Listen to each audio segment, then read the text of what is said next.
Those that don't know, your name, position, title, and function at Libro. Yeah, well, it's Steve Bolton. I see you have Steven on the board, but Yes. I go by Steve. Okay, I prefer that. Title. So I'm not big on titles, but the title that I often go by is head coach, president, and CEO. So I'm a lot of people would say I'm the person in charge, and I'm not sure I feel that way sometimes. So it sounds like somebody made a good decision within our organization to support this season one. Yes, so, yeah. So they were moving on. It sort of leads into that actually next question. How would you describe your job to someone outside of the banking industry, or are you even in the banking industry? Is that the right term? Financial services industry? So certainly Libro is in the financial services industry. So we're a financial cooperative. We are owned by our customers. They're our shareholders. And we differentiate ourselves by offering advice and outstanding service and tremendously strong community engagement. There's a lot to unbundle within Libro if you wanted to go there. When I think about my role as a head coach, I'm not sure what I do on a day-to-day basis, right? One day I'm in meetings all day with internal operations, and the next day I'm meeting with you, or I'm in Toronto representing the Canadian Credit Union Association, which I sit on the board of. I think I would probably bundle it down to my role is to serve the organization so that it can achieve what we set out to do. And for us, it's about growing prosperity in not just London and region, but all of southwestern Ontario. And what's the definition for Libro's for southwestern Ontario? Do you have firm borders that you play with? Yeah, when we defined it with our board of directors, it was in 2014 when we created our why statement.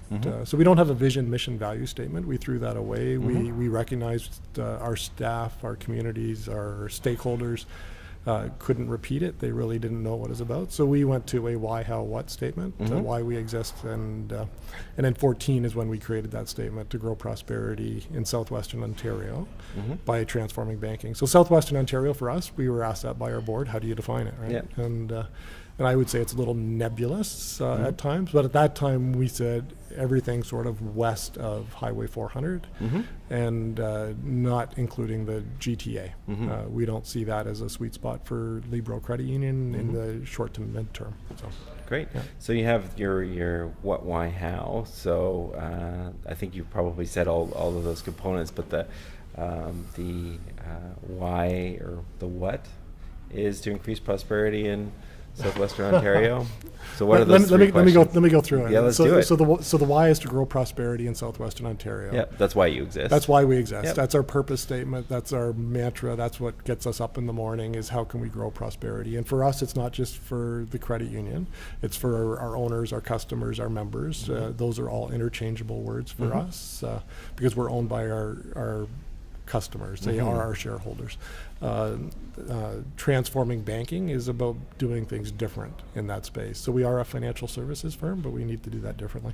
How we operate to that why is really four statements. We want to be epic humans. We want to, be the people that people talk about and think about. We want to be passionately accountable. We, holding ourselves to account to what we say we will do. We want to be mutually inclusive as a cooperative. That's just the way we are. And the last one is one that I think is really, really important is bold explorers. Be bold explorers. And that means pushing our elbows out about getting out of our comfort zone, innovating, all those words around exploration. What does that mean? And what is the last word is what does that mean for our owners, our customers, and what does that mean for our staff? And so we want to inspire financial happiness. For our owners, our customers, the people who do business with us, 103,000 member owners, customers, and we want our staff to be joyful in their work. We don't want staff that are not joyful, that don't enjoy what they do, because that just rubs off into the service delivery that we provide to our owners. And for our owners, the inspiring of financial happiness is financial stress is one of the biggest stresses that people have. And we recognize that if people have a plan, no matter how much money they generate or don't, if they have a plan on what they have today and where they want to go, and we help them with that and help them get over what's getting in the way, that stress level comes down completely. And that's what we mean by inspiring financial happiness. And so that's our why, how, what. And that, financial happiness, I think you used the word prosperity, which is I think an interesting word, in that, I guess maybe define prosperity for me. So it's an interesting question, and so define prosperities. So I would define it as being better off. I would define it as achieving your goals. But one of the questions we ask our owners, we created a prosperity plan tool that they can go through, that they can work through. It's on our website. But it defines it differently. We ask the question, what does it mean to you? What does prosperity mean to you, David? Yeah. What does it mean to you, Steve? What does it mean to Adam, who's sitting there? And we could have 3 different answers. Because we're different people. And that's the point of the whole thing. Yeah. And so it's not just financial, it's the whole picture. Yeah, and so my word that I'll share this, not a lot of people know this, my coach knows this at Libro, is freedom. Okay. So what does prosperity mean to me? And if I unbundle freedom, for me it's the freedom to do what I want to do. It's the freedom for me to retire and enjoy travel when I retire. It's the freedom to live in the country where I do. It's the freedom to support my children and hopefully someday, knock on wood, grandchildren. Yeah. And so that word freedom just resonates with me. And so that's how we unbundle it. It doesn't mean the same thing to the same people. Yeah. And at a broader community level, we want to be able to measure at some point in time where Libro operates. Are those communities better off because of us? Are they more prosperous? Are they creating more economic impact because we're there or not? Are you able to prove that out currently? No, but it's an interesting question. It's an interesting study that we continue to keep coming back to. If we're going to grow prosperity, we can track it for our owners, for that stakeholder group, but we haven't been able to track it for the communities that we serve, and we want to be able to do that so that we can understand what those metrics look like and prove out that you're living up to your why. Right. I assume that would look like. It's a whole separate rabbit hole we could go down around purpose and alignment there, because I love that that narrative. But today we'll focus on the city building piece. Why do you live in London, or the region? Why do you work in London? Why do you choose to show up here every day? Yeah, so I grew up in this community, and to be fair, I don't live in the city of London, in the borders of London, and maybe that's Southwestern Ontario, I guess. So London for me has always been the regional center where you went to do things. It's the hub for the region, or one of 3 hubs, I would say. But I grew up in Goddard. Same. Yeah, so certainly the hub for quite a large section of southwestern Ontario. I would say Windsor is also a hub city, and so is Kitchener-Waterloo in those markets. And London's right in the center of all that. So when we think about the city of London, or I do, I think of it as a regional place that is a bit of an anchor for the whole region. And so I like to talk about sort of the regional approach. So I grew up just west of the city of London, in the country. I'm a farm kid. I grew up on an active farm operation. You can't take the farm out of the farm boy, I guess you would say. And so my wife and I, when we built our home, we built it out in the country on a 75-acre farm, and we've raised a couple kids there, and we're still living there today and enjoy it immensely. Yeah, but you still, obviously you're headquartered here out of London, so. So London for me is home. It feels like home. Yeah. The one thing that I find interesting is just because there's a line on a map that says this is London and this is now Middlesex Centre or this is now, Elgin County. The world doesn't work that way. Yeah. Growing prosperity doesn't work that way. It's, if we draw lines in the sand that we're going to let one group look after that piece, but they can't go across that imaginary line, for the benefit of somebody on the other side. I just don't think that works. No, and I would agree with that. if you look at I've always been a fan of the Southwest Ontario corridor. I've always thought London and Stratford and Waterloo could do more together than developing in isolation. But that viewpoint has seemed to be in the minority. I would agree. The stakeholders, unfortunately. So I guess, I actually want to go back a bit because you said something that was really interesting and possibly pressing into the conversation today, but you used the term allowing people to explore or to be innovative explorers, or what was the term that you used? Bold explorers. Bold explorers. Yeah. So what does it mean to be a bold explorer inside the Libro organization? Yeah, that's an interesting question. So the one thing that has been a total surprise to me is when we were in 2013, the organization going through the largest combination of our history between United Communities Credit Union and Libro Financial Group. We took the opportunity to reinvent ourselves, is how I would say it. We rebranded. We did a lot of things very differently. We did a lot of things for the first time, and probably the biggest thing we did was throw away a traditional vision, mission, value statement. So there's 3 books that I really believe in, that I think the organization believes in. Good to Great is one. It's very older, traditional, stick to strategy, get the team together book. Start with Why. And so we've embraced that with Simon Sinek. And then third one is Different by Young Mi Moon. And her book is around if you want to be different, you need to be different. If you want to differentiate, then stop following the herd in everything you do. And so when we took our Be Libro statement, the why, how, what statement, to our board, and they approved it, it almost took the handcuffs off of the organization to do things differently.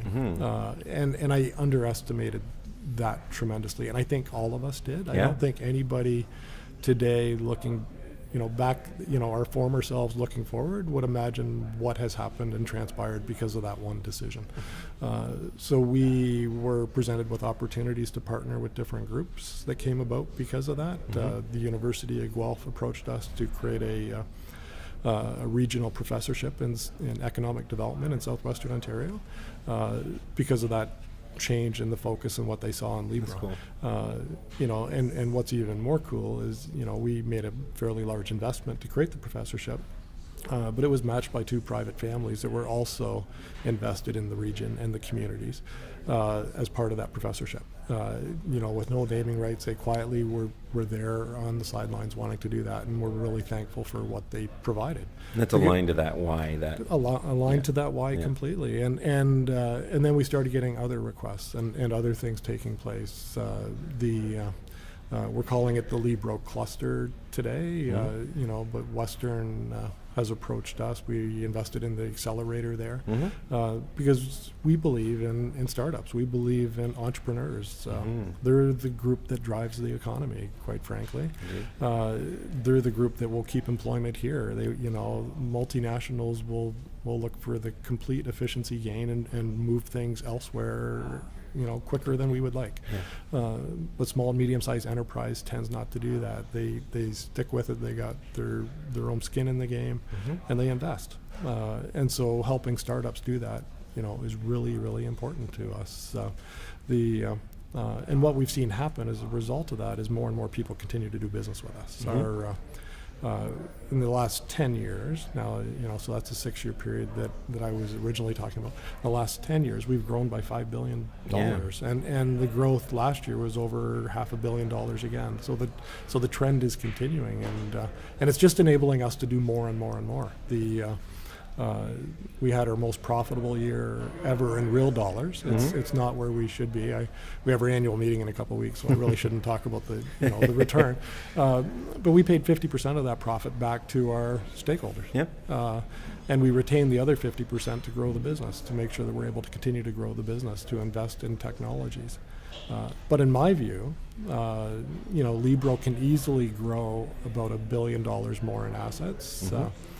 And that would generate about $20 million more in revenue, and and most of that should flow to our bottom line, Right. which then gets reinvested back into Southwestern Ontario, back into communities, back into our owners. So it comes through the reinvestment. I'm a little bit familiar with some of Libro's initiatives, but there's obviously the reinvestment through just money back to the owners. I'm an owner and always appreciate getting that dividend. Is that the right term, dividend or payment? Yeah, profit share. But then also you have the Prosperity Fund and some other initiatives that you fund. Yep. So does that come out of that 50%? No, top or no. The Prosperity Grant program we have is about $500,000 a year, and it's it's a grant program. It's one. What's the purpose behind the Prosperity Grant? How does that fit into your? Well, it's about giving back. So we have a unique governance structure because we're owned by our owners. Mm-hmm. So you would be one. Yeah. So our local councils have $10,000 each that they can put towards a great cause in their community. We ask that the causes not be handouts, but they be something that's sustainable, that can, that the seed money will last forever if it's done right. There's a corporate program that deals with bigger requests to do some of those things. A couple examples would be last year we invested in University of Windsor social innovation space, a prosperity grant to get that up and running and to partner with the university, around social innovation. The St. Paul's greenhouse with the University of Waterloo was another one we did a few years ago. So those are grant programs. In addition to that, we give back to community in a lot of different ways. Staff time, their treasure in time, and volunteering. In London here we do have done. We did it last year, I think, the United Way Day of Caring. And so a lot of what we do revolves around community. We do have 3 pillars. I feel like I'm doing a data dump, David. Good. The 3 pillars that we focus on, because we don't want the money to just go everywhere and not have impact. That's the main point. We want it to go to economic development initiatives, youth leadership initiatives for our future. We really believe in the future of this place. Yeah. We need to invest in. And the third one is what we call money smarts. So just helping people be smarter with their money, and we don't teach any of that in any level of schooling. Nope. And people are expected to find a way in life, where the lubrication of the machine is money. When I have some kids now that are out of the nest in the ecosystem, and really the only way to learn is to crash and burn and get burned. Even as a parent, coaching them. So I think there's opportunities for people like Libro who are maybe not mom and dad, saying, hey, you should not spend more money than you make. But if you so that's the number one rule: spend less than you make. That is a rule I can assure you is not taught in school.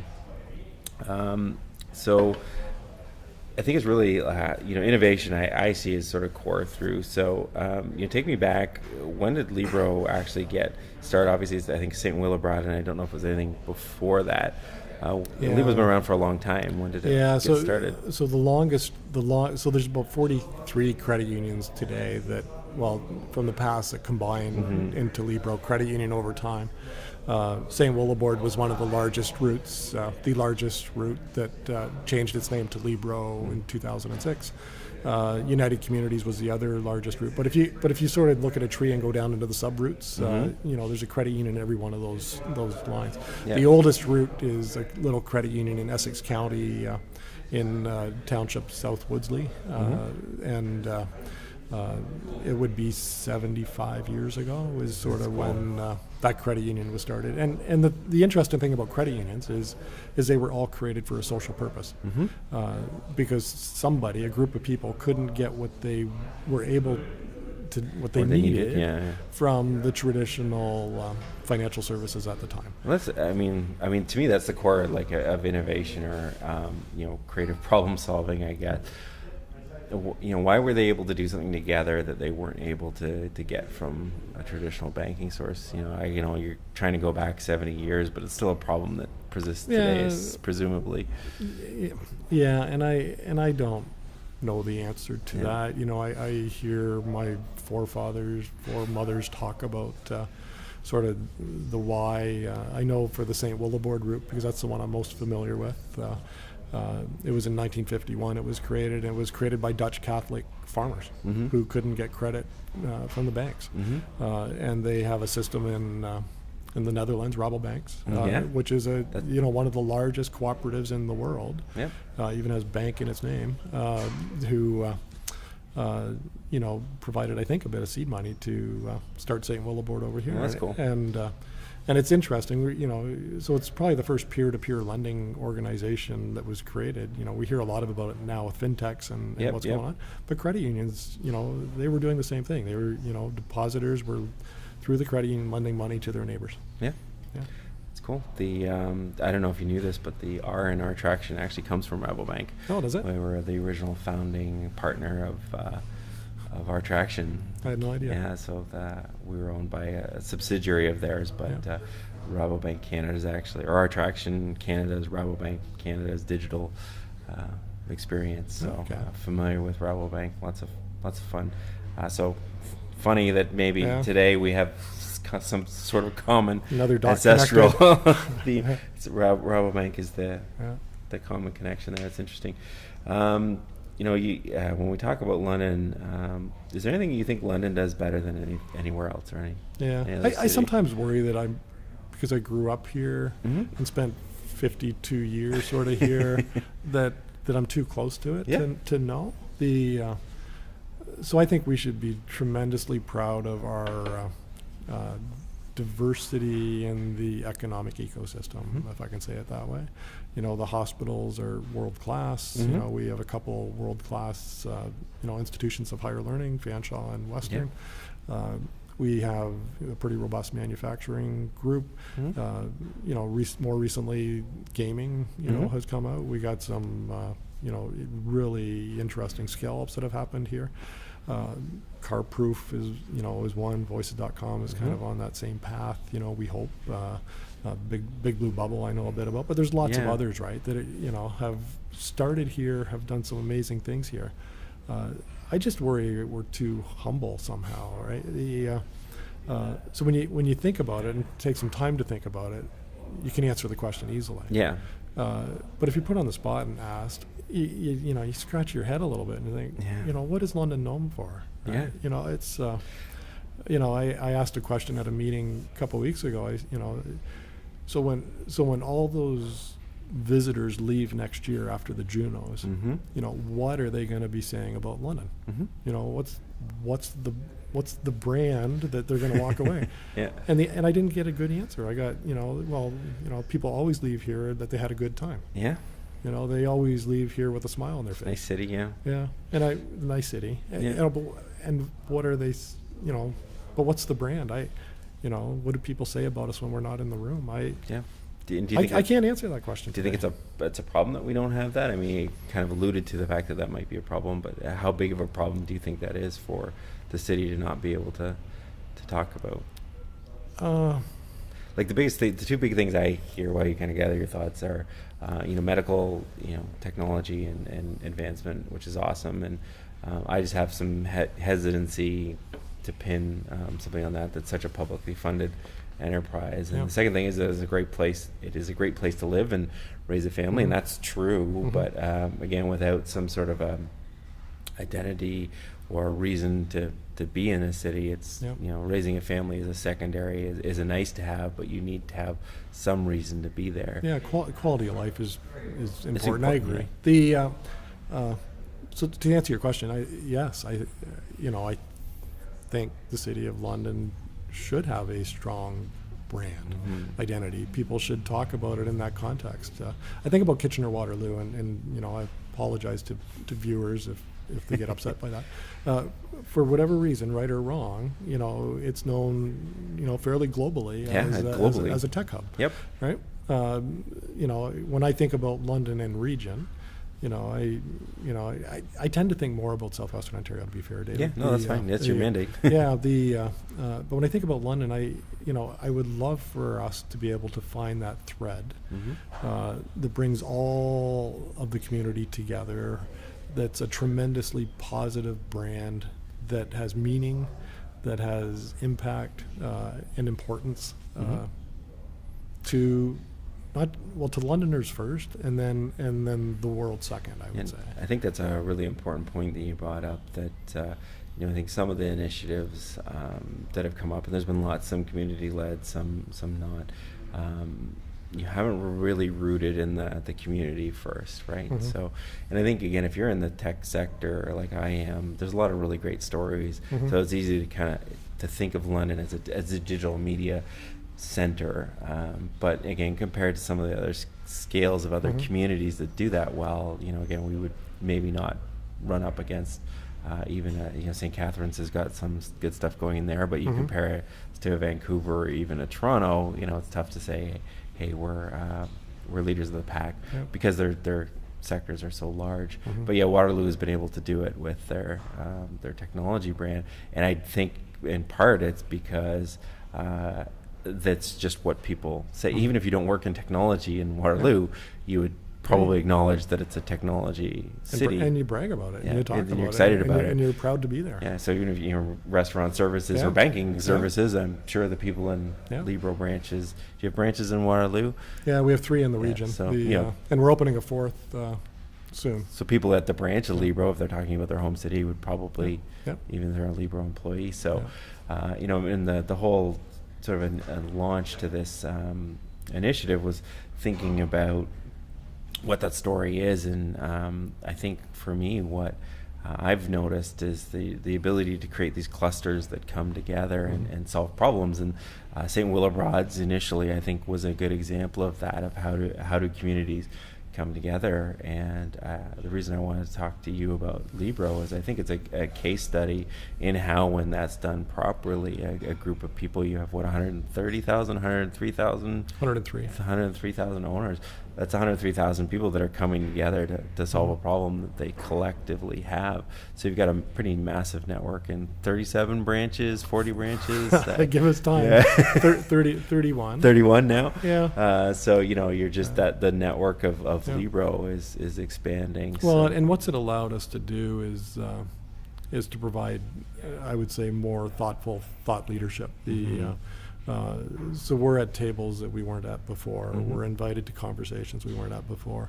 And even if we're not able to do something in requests that we get, we're often able to connect dots to other conversations that can pull people together that are like-minded around common interests, common issues, common themes. And it runs, I would say, right from the small and medium-sized enterprises and agriculture that we support, right through to meeting with deans at universities, or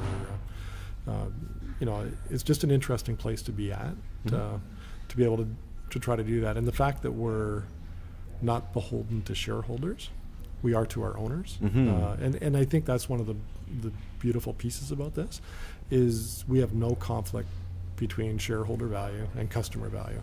And so if we can connect the dots, as a giveaway, it's good. It's good for Libro if it's good for the community. And so you have the advantage of being in a few different communities, obviously London being one of them. Is there anything that we do better than other communities as a city? Like, one of the things I've heard is the 1 degree of separation. So, and Kate Graham was on earlier talking about, bringing 1,000 people to the Chamber Awards, and how people just show up to support each other differently. So that's one sort of thing that's been mentioned, but is there any other things that you, without trashing other communities? No, I think London has a really vibrant business community. The Chamber, I think, has done a really, really good job of being the voice of business. And you can always pick on the little things that you disagree with and hold a grudge for it, but on balance, it's top drawer. When London goes to, the provincial or the Canadian conferences, the papers that they work on for government lobby on behalf of business are listened to, and that's credible. So if you can change the field of play in such a way based on real evidence, real advice, that works. And so often what I've seen is other chambers supporting the London Chamber in the good work they do. But the chamber itself is just the dot connector that's pulling that together. Yeah. Quite frankly, it's the ecosystem of I would say cooperation that takes place within the City of London that I think others might do better at. I worry about, though, when you get to that imaginary boundary between London and the neighboring community, that's lost. Because I really do believe that on a world stage, Southwestern Ontario needs to act more like one than 12 or 13 or 14 different communities that makes it up. I agree. Because there's the one I point to is I think it's Raleigh, Durham, North Carolina. They have the triangle there. I can't remember what the third in their triangle is, but they see themselves, even though they're at the same geographic distance as Windsor, London, Waterloo, they present themselves as a region to invest in, so they don't see the 40, 50 minutes. Yeah, and all boats float higher with a higher tide. And do you think organizations like Libro that span now these organizations have a part? And I'm not putting you on the spot. Maybe you need to check with your board, but no, I think we do. Where do where does Libro fit into that? Yeah, so the whole premise of the professorship at the time was, let's create Southwestern Ontario as an economic region. Let's define it as an economic region. Let's track how it's doing. Let's not focus on the London CMA. Let's focus on Southwestern Ontario's CMA, and it's not even defined that way, and track it over time. Let's find ways to connect urban and rural better in Southwestern Ontario. A lot of people don't know that we, one of the best advantages we have in this region is the farmland that we have in this region. It's some of the best in the world. Agreed. It's the best in Canada, and it's a natural resource that keeps producing great food year after year. And food might not be, sexy like tech. Hard to live without it, though, literally. But that's the point.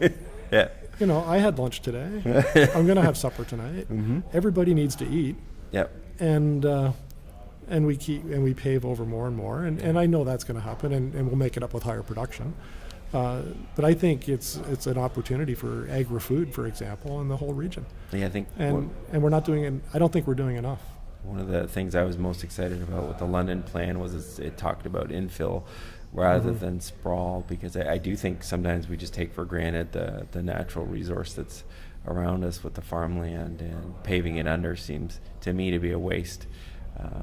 Well, and for me as a farm kid, I agree, and there is land that is not the best land, and there's things that I took a picture of it, and it was in California, which I think was a great example. But some of the solar farms that have been going up on less productive land, makes sense to me. Yep. But this was a parking lot that had solar panels above the parking lot. Yeah.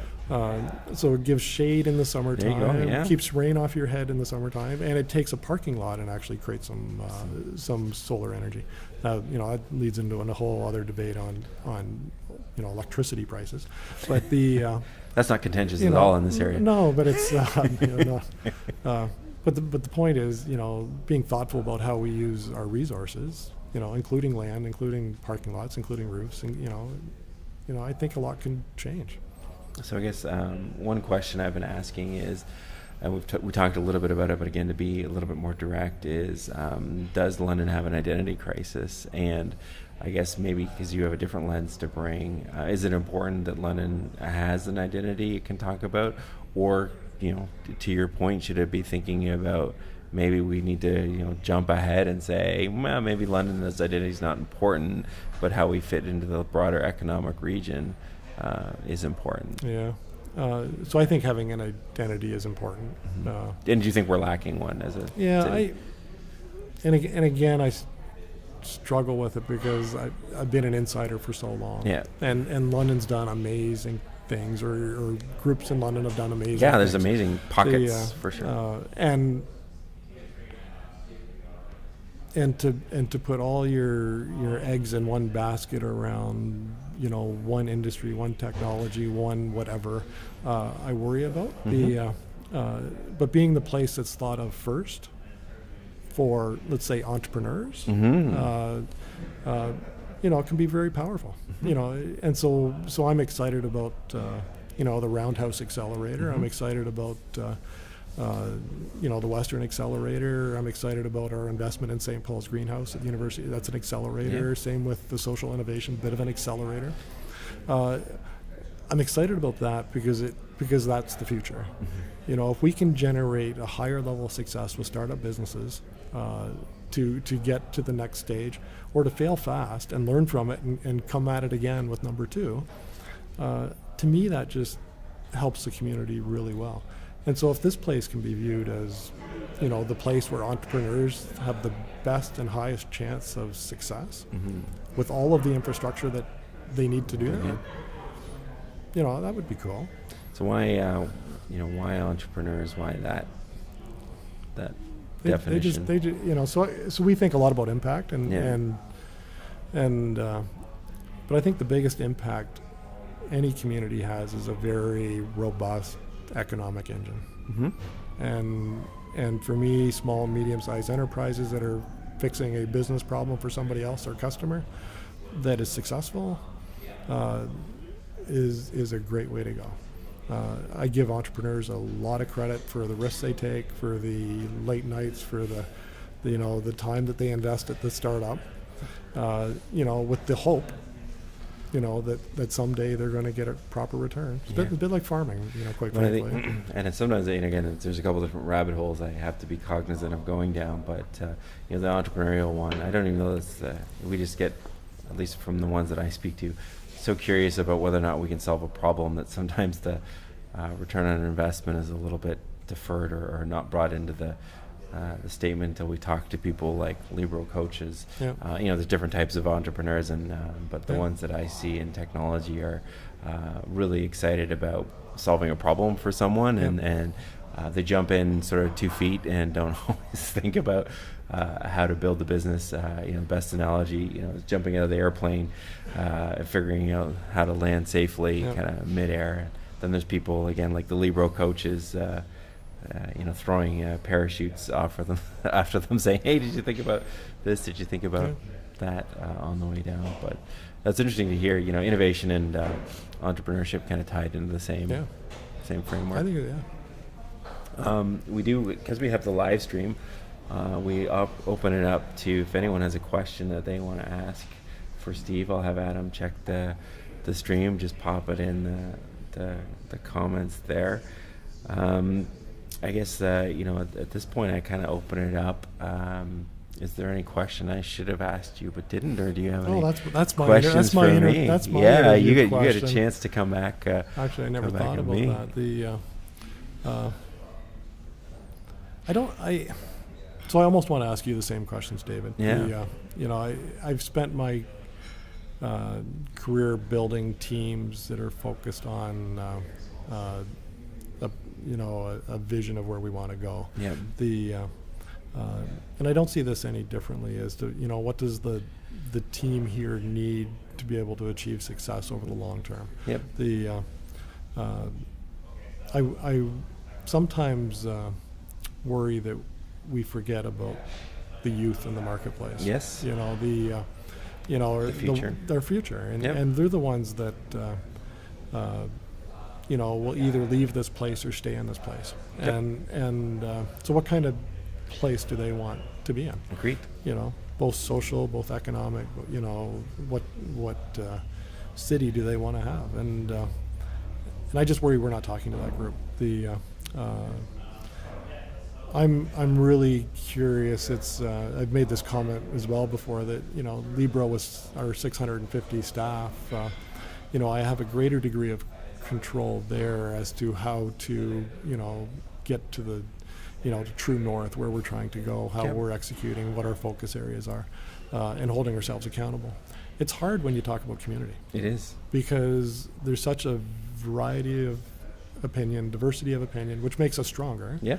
And at the same time is a bit of a challenge. It's going to be fragmented. And so I applaud what you're trying to do. Mm-hmm. And I just wonder how, and maybe that's why somebody in our organization made a decision to support you, because we believe in it as well. Yeah. and I'm just thinking, how does this conversation get bigger, get greater? Because we saw that with the London plan. Yeah. You know, a lot of people came together and collaborated, and there's still a lot of noise, which I get. Yep.